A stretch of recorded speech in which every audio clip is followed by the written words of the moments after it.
पर अज बुद्ध सानू क्यों याद आया? क्योंकि जदों शैतान रिलीजियस स्क्रिप्चर नू कोट करन लग जाए तो फिर तुसी की कहोगे? वही जो गुरु नानक साहब ने कहा सी कि काजियां बामणा की गल थकी अगद पड़े शैतान वे ला लो। निकाह जिहड़ा है वो शैतान पढ़ा रहा है, मजहबी आयतां नू शैतान सुना रहा है। एयरपोर्ट का उद्घाटन करन दे बहाने कुशीनगर दे विच ये मोदी पहुंचदा है और उत्थे ये स्टेटमेंट दिता है Lord Buddha's inspiration, Lord Buddha inspiration for India's constitution. और कह रहे जी भी साडे जिहड़ा है उहदे ते जदों तुसीं पार्लीमेंट की बिल्डिंग च भी एंटर करदे हो तुहानूं ये मंत्र मिलेगा पढ़न नूं, धर्म चक्रा प्रावर्तनिया, कि भाई ये है ही बुद्ध का मैसेज जिहड़ा असीं लिया है। और एग्जैक्ट उहदे शब्द ने कि Buddha is global because he talks about starting from with in. Lord Buddha's Buddhatva is the sense of ultimate responsibility, Modi said. But if we adopt the message of Buddha, then the path of what has to be done instead of who has to do it will be visible. Update NPR form appears to retain contentious questions. दर्शकों break बाद आप सभ का भरपूर स्वागत करते हैं। सो हुण आपां गलबात करन जा रहे हैं कि पिछले दिनी मोदी ने अपने एक भाषण में कहा है कि भारत का जिहड़ा संविधान है वो भगवान बुद्ध दीआं टीचिंग्स मुताबक जिहड़ा बनाया गया है। सो पर हकीकत यह है कि मोदी हिटलर का ही अवतार है ते भारत विच हिंदुत्वियां वल्लों कीते जुल्म नाजी जर्मनी के जुल्मां नूं भी शर्मिंदा कर रहे हैं। सो इस बारे आपां गलबात करन जा रहे हैं। सो असीं चाहांगे कि तुसां ने इसे तरह बने रहना। देखण सुनने लिखण लई तुहाडा सब दा बहुत बहुत शुक्रिया जी। राज साहब की कहना चाहोगे? देखो असीं पहले सैगमेंट दे विच हिंदूत्वी DNA विच नफरत सिर तो पैरां तक होण दी गल करके हटे जी, और हुण असीं बुद्ध दी गल कर रहे हैं। महात्मा बुद्ध जां हिंदूत्वी ब्राह्मणां ने जिन्हों मारना हुंदा है उन्होंने फिर भगवान का दर्जा दे दिंदे ने, और बुद्ध नूं भगवान बुद्ध कह के उहदी भी एक मूर्ति मंदिरां च रख दित्ती। और फिर किवें बुद्ध धर्म का भारत दे विचों खात्मा कीता, खास तौर ते शंकरा दे जमाने तक पहुँचदे हैं किवें 1000 साल जिहड़े बुद्ध धर्म का सिक्का उस धरती दे उत्ते रहा है, जिन्हां दे कोल राज भाग भी आया। वो भावें कनिष्का तो लैके अशोका तक की असीं गल करिए, किवें उन्हां दा एंड कीता, एक वखरी कहानी है। और वो बुद्ध जिहड़ा मैसेज प्यार दा और करुणा, दया, रहम, कंपैशन, बहुत बार जदों अहिंसा लफज इस्तेमाल किया जाता है, हिंसा टॉर्चर हुंदा है, वायलेंस हुंदा है, अहिंसा कंपैशन है जिथे टॉर्चर नहीं है।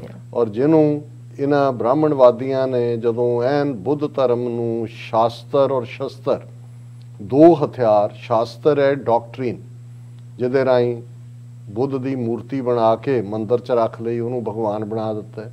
बुद्ध तो मनदा ही नहीं सी बुत परस्ती नूं। उसे ही बुद्ध नूं जिस बुद्ध ने बनारस तो कुछ किलो मील दूर खलो के कहा सी मैं ब्राह्मण को नहीं मानता, क्योंकि जदों बुद्ध नूं ज्ञान हुंदा है बौद्ध गया दे अंदर जिहड़ा पटना साहब दे विच दे नेड़े जदों असीं बौद्ध गया की गल करदे ये उही बिहार की धरती है। विहार जदों बोधियां दे मठ जिन्हां नूं मोनेस्ट्रीज कहंदे ने, और बुद्ध विहार, और बिहार लफज भी उत्थों ही आया। और जिहड़ी प्रोमीनेंट दो यूनिवर्सिटीज़ एक जमाने जिन्हां नूं दी इंटरनेशनल रैकगनीशन सी, एक तक्षशिला जिहड़ी रावलपिंडी दे नेड़े है मुकाम, अज भी बुद्ध नाल संबंधित बहुत सारियां चीज़ां निकलदियां ने जदों एक्सकैवेट किया जाता, और दूसरी नालंदा जिहड़ी बिहार दे विच है। और उत्थे ही बौद्ध गया च बुद्ध नूं जिहड़ा फाइनल जो उहदे अंदर सवाल सी उन्हां दे जवाब मिले पेनेंस चों, उस सारे चों निकलिया, उस समाधि चों। और उन्हें पहला मैसेज आके सारनाथ के मुकाम ते दिता सी, बनारस के नेड़े खलो के बनारस वाल मुँह करके कि मैं ब्राह्मण को नहीं मानता। और उन्हें जिन्ना ब्राह्मण रिचुअलिज्म सी, बुत परस्ती सी, और ये सारे उन्होंने बिल्कुल रिजैक्ट किया। और वो जिहड़ा यूनीक फलसफा सी जिहड़ा उसने उन्होंने ब्राह्मणवाद के फलसफे च फसी हुई, उन्होंने कर्मकांड फसी हुई लुकाई नूं जिहड़ा मैसेज दिता सी, जिस बारे अलामा इकबाल अपनी नानक नज़म बांगे दरा दे विच ਜਦੋਂ ਇਹ ਕਹਿੰਦੇ ਨੇ ਕਿ ਬੁੱਧ ਕਿੰਨੀ ਯੂਨੀਕ ਪਰਸਨੈਲਿਟੀ ਸੀ, ਉਸ ਦਾ ਕਿੰਨਾ ਯੂਨੀਕ ਮੈਸੇਜ ਸੀ। ਤੇ ਉਹਨਾਂ ਨੇ ਕਿਹਾ ਕਿ ਤੁਮਨੇ ਪੈਗਾਮੇ ਗੌਤਮ ਕੀ ਜ਼ਰਾ ਪਰਵਾਹ ਨਾ ਕੀ, ਕਦਰ ਜਾਨੀ ਨਾ ਆਪਣੇ ਗੌਹਰ ਯਕ ਦਾਨਾ ਕੀ। ਕਿ ਇੱਕ ਯੂਨੀਕ ਵਾਈਜ਼ ਪਰਸਨ, ਇੱਕ ਮੋਤੀ, ਪਰ ਉਹਦਾ ਕਿਉਂ ਨਹੀਂ? ਕਿਉਂਕਿ ਜੋ बुद्ध का मैसेज सी आशकार उसने किया, जो जिंदगी का राज था हिंद को, लेकिन ख्याली फलसफा पे नाज था। गल्लां दा कड़ा बनाओ, झूठे वादे करो, जो अज भी करते ने, हम ये कर दिया, हमने वो कर दिया, इन्ना वड्डा झूठ बोलो, जदों कल नूं कोई पूछे फिर कह दिओ वो तो एक जुमला था। यही है जदों अलामा इकबाल ख्याली फलसफा कहंदे ने, ये रहण वाले ही ख्यालां दे उस फलसफे च ने।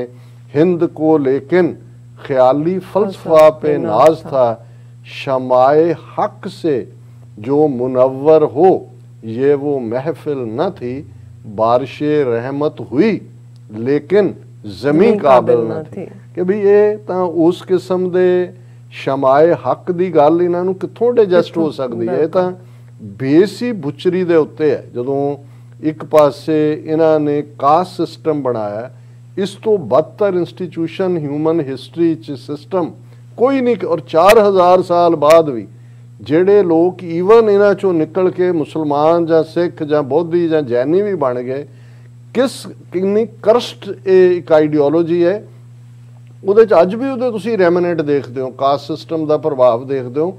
ਬ੍ਰਾਹਮਣ ਅੰਦਰੋਂ ਨਿਕਲਿਆ ਨਹੀਂ ਹੈ, ਕਿਤੇ ਨਾ ਕਿਤੇ ਉਹ ਲੁੱਕ ਕੇ ਬੈਠਾ ਹੋਇਆ। ਔਰ ਇਹੀ ਰੀਜ਼ਨ ਸੀ ਕਿ ਜਦੋਂ ਇਹਨਾਂ ਨੂੰ, ਇਹ ਬ੍ਰਾਹਮਣ ਨੂੰ ਲੱਗਦਾ ਸੀ ਕਿ ਬੁੱਧ ਦਾ ਥਾਟ ਜਿਹੜਾ ਇਹ ਤਾਂ ਸਾਡੇ ਚੱਕਰਵਿਊਹ 'ਚੋਂ ਨਿਕਲ ਜਾਣਗੇ, ਫਿਰ ਉਹਨਾਂ ਨੇ ਸ਼ਾਸਤਰ ਦੇ ਨਾਲ ਡਾਕਟਰੀਨਲ ਉਹਨਾਂ ਦੀਆਂ ਬੁੱਧ ਦੀਆਂ ਟੀਚਿੰਗਸ ਨੂੰ ਹੀ ਸੰਸਕ੍ਰਿਤ ਆਈ, ਉਹਨੇ ਪਾਲੀ ਡਾਇਲੈਕਟ ਸੀ ਲੋਕਾਂ ਦੀ ਜ਼ਬਾਨ, ਉਹਦੇ 'ਚ ਉਹਨੇ ਆਪਣਾ ਮੈਸੇਜ ਦਿੱਤਾ ਸੀ। ਇਹਨਾਂ ਨੇ ਉਹਨੂੰ ਸੰਸਕ੍ਰਿਤ 'ਚ ਕਨਵਰਟ ਕੀਤਾ। ਫਿਰ ਕਿਵੇਂ ਬੁੱਧਿਜ਼ਮ ਮਹਾਯਾਨਾ, ਲਘੂਯਾਨਾ, ਹੀਨਾਯਾਨਾ ਕੀ ਬਣਾ ਦਿੱਤਾ। ਫਿਰ ਆਹ ਦਲਾਈ ਲਾਮਾ ਜਿਹੜਾ ਬਿਠਾਇਆ ਹੋਇਆ ਤਿੱਬਤ ਦਾ, ਇਹਨਾਂ ਨੇ ਧਰਮਸ਼ਾਲਾ ਲਿਆ ਕੇ ਉਹਨੇ ਆਪਣਾ ਹੀ ਚਲਾ ਲਿਆ ਹੋਇਆ, ਜਿਹਦਾ ਬੇਸਿਕ ਟੀਚਿੰਗ ਦੇ ਨਾਲ ਕੋਈ ਤਾਲੁਕ ਨਹੀਂ। ਪਰ ਵਰਸਟ ਪਾਰਟ ਇਹਨਾਂ ਨੇ ਫਿਰ ਸ਼ੰਕਰਾ ਦੇ ਜ਼ਮਾਨੇ 'ਚ, ਜਿਹਨੂੰ ਬਹੁਤ ਵੱਡਾ ਜਗਤ ਗੁਰੂ ਸ਼ੰਕਰਾਚਾਰੀਆ ਕਹਿੰਦੇ ਨੇ, ਆਚਾਰੀਆ ਗ੍ਰੇਟ ਟੀਚਰ, ਉਹਨੇ ਫਿਰ with the power of the weapons, ਕਿਉਂਕਿ ਕੰਪੈਸ਼ਨ ਨੌਨ ਵਾਇਲੈਂਸ ਕਰਦੇ ਕਰਦੇ ਬਹੁਤ ਸਾਰੇ ਜਿਹੜੇ ਨੇ ਉਹਨਾਂ ਵਿਚਲਾ ਉਹ ਪਾਰਟ ਹੀ ਖਤਮ ਹੋ ਗਿਆ ਸੀ। ਰਾਜਿਆਂ ਨੂੰ ਉਹਨਾਂ ਨੇ ਜਾਂ ਮਾਰਿਆ ਜਾਂ ਮੈਨੀਪੂਲੇਟ ਕੀਤਾ, ਔਰ ਫਿਰ ਉਹਨੇ ਇੱਕ ਸਿਰੇ ਤੋਂ ਦੂਸਰੇ ਸਿਰੇ ਤੱਕ ਬੋਧੀਆਂ ਦਾ ਉਵੇਂ ਹੀ ਖਾਤਮਾ ਜੋ ਅੱਜ ਕਰ ਰਹੇ ਨੇ। ਅੱਜ ਜਦੋਂ ਮੁਸਲਮਾਨਾਂ ਦਾ ਘਰ ਵਾਪਸੀ ਦੇ ਥੱਲੇ ਕਰ ਰਹੇ ਨੇ, ਸਿੱਖਾਂ ਨੂੰ ਕਹਿ ਰਹੇ ਨੇ ਤੁਸੀਂ ਹਿੰਦੂ ਹੀ ਹੋ, ਕਨਸਟੀਟਿਊਸ਼ਨਲੀ ਤੁਹਾਨੂੰ ਹਿੰਦੂ ਬਣਾਇਆ ਹੋਇਆ। ਸੋ ਇਹ ਬਿਲਕੁਲ ਸਫਾਇਆ ਕਰਕੇ ਫਿਰ ਇਹਨਾਂ ਨੇ ਕੀਤਾ ਕਿ ਜਿਹੜੇ ਅੱਜ ਜਦੋਂ ਤੁਸੀਂ ਭਾਰਤੀ ਕਨਸਟੀਟਿਊਸ਼ਨ ਤਾਂ ਛੱਡੋ, ਈਵਨ ਉਹਨਾਂ ਦੇ ਜਿਹੜੇ ਤੁਸੀਂ ਸਲੋਗਨ ਦੇਖਦੇ ਹੋ, ਵਿਦ ਵਾਇਲੈਂਸ ਇਹਨਾਂ ਨੇ ਬੁੱਧ ਧਰਮ ਦਾ ਖਾਤਮਾ ਕੀਤਾ।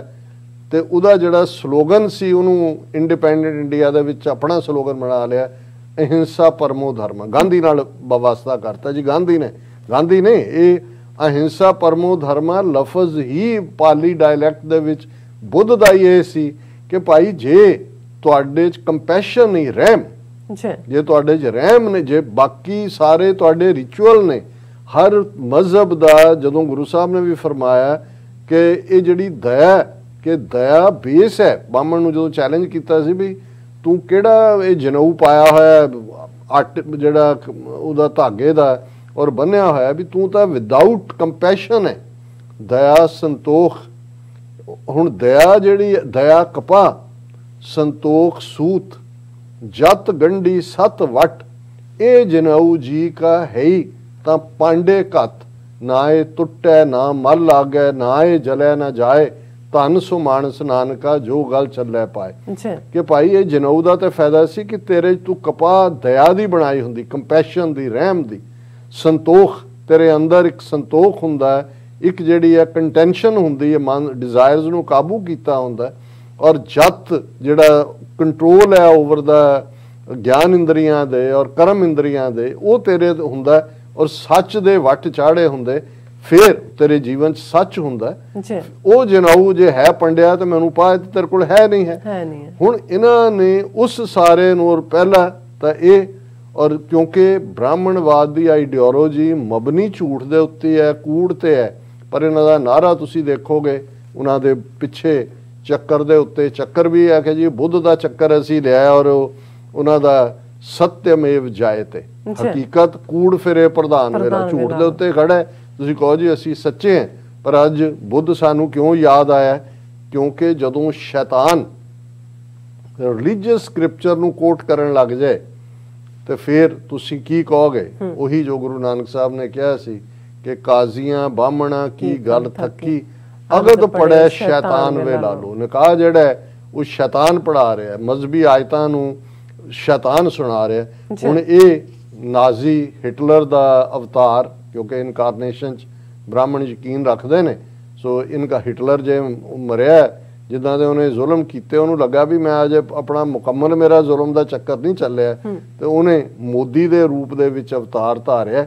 ਲੇਕਿਨ ਇਹ ਹਿਟਲਰ ਦਾ ਅਵਤਾਰ ਮੋਦੀ ਇਹ ਪਹੁੰਚ ਜਾਂਦਾ ਹੈ ਉਸ ਮੁਕਾਮ ਦੇ ਉੱਤੇ ਜਿੱਥੇ ਬੁੱਧ ਨੇ, ਬੇਸ਼ੱਕ ਬੁੱਧ ਦਾ ਜਨਮ ਤਾਂ ਨੇਪਾਲ 'ਚ ਹੁੰਦਾ ਹੈ, ਕਪਲ ਵਸਤੂ ਔਰ ਸ਼ਾਕਿਆ ਮੁਨੀ, ਸ਼ਾਕਿਆ ਉਹਨਾਂ ਦਾ, ਔਰ ਉਹ ਆਰੀਅਨ ਨਹੀਂ ਹੈ, ਬ੍ਰਾਹਮਣ ਫੀਚਰ ਨਹੀਂ ਨੇ, ਉਹ ਤਾਂ ਮੰਗੋਲੀਅਨ ਫੀਚਰ ਹੈ ਜੋ ਨੇਪਾਲੀ, ਚੀਨੀ, ਜਾਪਾਨੀਆਂ ਦੇ ਨੇ। ਔਰ ਜਦੋਂ ਬੁੱਧ ਆਪਣੇ ਸਰੀਰ ਨੂੰ ਛੱਡਦਾ ਹੈ ਉਹ ਮੁਕਾਮ ਹੈ ਕੁਸ਼ੀਨਗਰ, ਜਿੱਥੇ ਆ ਕੇ ਉਹਨੇ ਆਪਣੇ ਅਖੀਰਲੇ ਸਾਹ ਲਏ ਔਰ ਉੱਥੇ 에ਅਰਪੋਰਟ ਦਾ ਉਦਘਾਟਨ ਕਰਨ ਦੇ ਬਹਾਨੇ ਕੁਸ਼ੀਨਗਰ ਦੇ ਵਿੱਚ ਇਹ ਮੋਦੀ ਪਹੁੰਚਦਾ ਔਰ ਉੱਥੇ ਇਹ ਸਟੇਟਮੈਂਟ ਦਿੱਤਾ ਹੈ, Lord Buddha's inspiration, Lord Buddha inspiration for India's constitution। ਉਹ ਕਹਿੰਦੇ ਜੀ ਸਾਡਾ ਤਾਂ ਆਏ ਨਹੀਂ ਬੁੱਧ ਦੇ ਉਸ ਸਾਰੇ ਉਪਦੇਸ਼ ਚੋਂ ਨਿਕਲਿਆ, ਔਰ ਕਹਿ ਰਿਹਾ ਜੀ ਵੀ ਸਾਡੇ ਜਿਹੜਾ ਹੈ ਉਹਦੇ ਤੇ ਜਦੋਂ ਤੁਸੀਂ ਪਾਰਲੀਮੈਂਟ ਦੀ ਬਿਲਡਿੰਗ 'ਚ ਵੀ ਐਂਟਰ ਕਰਦੇ ਹੋ ਤੁਹਾਨੂੰ ਇਹ ਮੰਤਰ ਮਿਲੇਗਾ ਪੜ੍ਹਨ ਨੂੰ, ਧਰਮ ਚੱਕਰਾ ਪ੍ਰਾਵਰਤਨਿਆ, ਕਿ ਭਾਈ ਇਹ ਹੈ ਹੀ ਬੁੱਧ ਦਾ ਮੈਸੇਜ ਜਿਹੜਾ ਅਸੀਂ ਲਿਆ ਹੋਇਆ। ਔਰ ਐਗਜ਼ੈਕਟ ਉਹਦੇ ਸ਼ਬਦ ਨੇ ਕਿ Buddha is global because he talks about starting from within. Lord Buddha's Buddhatva is the sense of ultimate responsibility, Modi said। ਹੁਣ ਇਹ ਬੁੱਧਿਸਟ ਬਣਿਆ ਹੋਇਆ ਕਿ ਜੀ ਦੇਖੋ ਅੰਦਰ ਨੂੰ ਝਾਕੋ, ਇਹੀ ਬੁੱਧ ਦਾ ਮੈਸੇਜ ਹੈ। ਔਰ ਅੱਜ ਜਦੋਂ ਦੁਨੀਆ ਕਲਾਈਮੇਟ ਔਰ ਕੰਜ਼ਰਵੇਸ਼ਨ ਔਰ ਦੂਸਰੇ ਨੇ, but if we adopt the message of Buddha, then the path of what has to be done instead of who has to do it will be visible, ਕਿ ਵੀ ਨਜ਼ਰ ਆ ਜਾਏਗਾ ਕਿ ਵੀ ਅਸੀਂ ਕੀ ਕਰਨਾ ਹੈ। ਹੁਣ ਇਹ ਹੈ ਅਗਦ ਪੜ੍ਹੈ ਸ਼ੈਤਾਨ ਵੇ ਲਾ ਲਓ। ਮੈਂ ਵੀਰ ਵਿੱਚ ਨਾ ਜਾਵਾਂ ਕਿ ਇਹ ਕਰ ਕੀ ਰਹੇ ਨੇ, ਇਹਨਾਂ ਦੀਆਂ ਕਰਤੂਤਾਂ ਕੀ ਨੇ। ਔਰ ਈਵਨ ਜਦੋਂ ਅਸੀਂ ਇਹ ਕਹਿੰਦੇ ਹਾਂ ਜੀ CA ਜਾਂ NPR ਉਹ ਹੁਣ ਸ਼ੈਲਫ ਕਰਤਾ ਔਰ ਦੂਜਾ ਕਰਤਾ, ਖਬਰ ਅੱਜ ਦੱਸਦੀ ਹੈ ਕਿ ਵੀ ਕਿਵੇਂ ਇਹ ਹਿਟਲਰ ਦੀਆਂ ਨਾਜ਼ੀਵਾਦੀ ਨੀਤੀਆਂ ਦੇ ਉੱਤੇ ਚੱਲ ਰਹੇ ਨੇ। Update NPR form appears to retain contentious questions। ਹੁਣ ਕਿਉਂਕਿ 10 ਸਾਲ ਬਾਅਦ ਭਾਰਤ ਦੇ ਵਿੱਚ ਸੈਂਸਸ ਹੁੰਦੀ ਹੈ, ਮਰਦਮਸ਼ੁਮਾਰੀ ਜਿਹਨੂੰ ਕਿਹਾ ਜਾਂਦਾ ਹੈ। 2021 ਦੇ ਵਿੱਚ COVID-19 ਦੇ ਚਲਦਿਆਂ ਹੋ ਨਹੀਂ, 2011 ਚ ਲਾਸਟ ਹੋਈ, 2021 ਚ ਹੋ ਨਹੀਂ ਸਕੀ। ਹੁਣ ਕਿਉਂਕਿ ਹਾਲਾਤ ਨਾਰਮਲ ਵੱਲ ਵੱਧ ਰਹੇ ਨੇ, ਹੋਣ ਜਾ ਰਹੀ ਹੈ। ਔਰ ਇਹਨਾਂ ਨੇ ਜਿਵੇਂ ਨੈਸ਼ਨਲ ਪਾਪੂਲੇਸ਼ਨ ਰਜਿਸਟਰ CAA ਤੋਂ ਬਾਅਦ ਦੂਸਰਾ ਸਭ ਤੋਂ ਕੰਟੈਂਸ਼ੀਅਸ ਝਗੜੇ ਵਾਲਾ ਪਾਰਟ ਸੀ, ਉਹਦੇ ਫਾਰਮ ਰਿਲੀਜ਼ ਕੀਤੇ ਨੇ।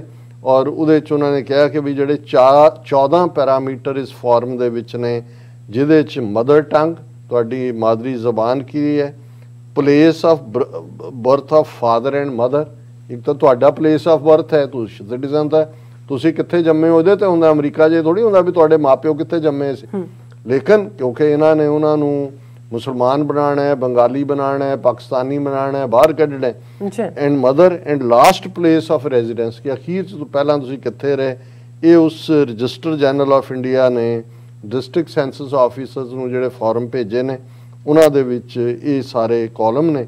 ਔਰ ਇਹ ਗੱਲ ਦੱਸਦਾ ਹੈ ਕਿ ਵੀ ਕਿਵੇਂ ਆਉਣ ਵਾਲੇ ਪੀਰੀਅਡ ਦੇ ਵਿੱਚ ਇਹ ਸਾਰਾ, ਜਿਸ ਦੇ ਉੱਤੇ ਸ਼ਾਹੀਨ ਬਾਗ ਦੇ ਵਿੱਚ ਇੱਕ ਵੱਡੀ ਐਜੀਟੇਸ਼ਨ ਭਾਰਤ ਭਰ 'ਚ ਹੋਈ, ਕਿਵੇਂ ਲਖਨਊ ਦੇ ਵਿੱਚ ਵੀ, ਔਰ ਉਰਦੂ ਦੇ ਪੋਪੂਲਰ ਸ਼ਾਇਰ ਮੁਨੱਵਰ ਰਾਣਾ, ਉਹਨਾਂ ਦੀਆਂ ਡਾਟਰਸ, ਉਹਨਾਂ ਦੇ ਖਿਲਾਫ ਵੀ ਕੇਸ ਰਜਿਸਟਰ ਹੋਏ ਕੀਤੇ ਗਏ ਕਿ ਜੀ ਇਹ ਤਾਂ ਐਂਟਾਈ ਨੇਸ਼ਨ ਨੇ, ਇਹ ਤਾਂ ਦੇਸ਼ ਦੇ ਹਿੱਤਾਂ ਦੇ ਖਿਲਾਫ ਨੇ। ਔਰ ਕਈਆਂ ਨੂੰ ਲੱਗਾ ਵੀ ਸ਼ਾਇਦ ਜਿੰਨੀ ਆਪੋਜੀਸ਼ਨ ਹੋਈ ਹੈ, US ਕਾਂਗਰਸ ਚੀਅਰਿੰਗ ਹੋਈ, US ਸਰਫ ਦੀ ਰਿਪੋਰਟ 'ਚ ਆਇਆ, ਯੂਨਾਈਟਿਡ ਨੇਸ਼ਨਸ ਦੀ ਜਿਹੜੀ ਹਿਊਮਨ ਰਾਈਟ ਕਾਉਂਸਲ ਹੈ ਉਹਨੇ ਵੀ ਇਹਨਾਂ ਦੇ ਖਿਲਾਫ ਕੀਤਾ ਵੀ ਸ਼ਾਇਦ ਇਹ ਬੈਕ ਆਫ ਕਰ ਜਾਣ। ਪਰ ਇਹ ਲੇਟੈਸਟ ਖਬਰ ਦੱਸਦੀ ਹੈ ਕਿ ਇਹ ਨਾਜ਼ੀ ਹਿਟਲਰ ਦਾ ਅਵਤਾਰ ਮੋਦੀ ਉਸੇ ਰਸਤੇ ਤੇ ਤੁਰਿਆ ਹੋਇਆ ਹੈ ਔਰ ਇਹਨਾਂ ਦੇ ਕੋਲ ਨਫ਼ਰਤ ਤੋਂ ਇਲਾਵਾ ਔਰ ਨਸਲਵਾਦ ਤੋਂ ਇਲਾਵਾ ਹੋਰ ਕੋਈ ਸੌਦਾ ਵੇਚਣ ਵਾਲਾ ਨਹੀਂ। ਜੀ ਰਾਜ ਸਾਹਿਬ ਤੁਹਾਡਾ ਬਹੁਤ ਬਹੁਤ ਸ਼ੁਕਰੀਆ। ਸੋ ਅਥਲੇ ਨੇ ਬ੍ਰੇਕ ਵਿਊਅਰਸ ਤੁਸੀਂ ਸਾਨੂੰ ਇਸੇ ਤਰ੍ਹਾਂ ਬਣੇ ਰਹਿਣਾ। ਮਿਲਦੇ ਹਾਂ ਆਫਟਰ ਦਿਸ ਸ਼ਾਰਟ ਬ੍ਰੇਕ।